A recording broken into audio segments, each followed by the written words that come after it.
یہاں پر آپ کیا کریں، 111 کمپنیز آپ کی وہ ہیں جن میں سے ہماری تقریباً کوئی ہم نے اس کا اندازہ کیا کوئی 35 کمپنیز ایسی ہیں جو آرمی سے یا افواج سے ایسوسیٹڈ ہیں. آپ نے ان کو ٹیکس فری کر دیا.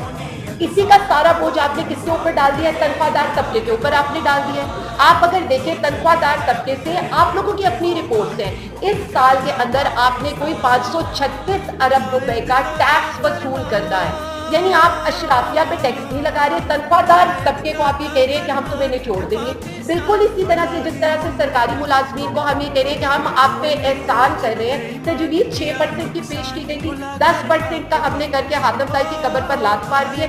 جبکہ اشرافیہ کا کیا حال ہے؟ جو پارلیمنٹ میں بیٹھے ہوئے لوگ ہیں ان کی 860% آپ نے تنخواہیں انکریز کر دی ہیں. چلیں آپ چھوڑ دیں، خط غربت سے نیچے جتنے لوگ گئے ہیں 45% پاپولیشن اس وقت خط غربت سے نیچے، اور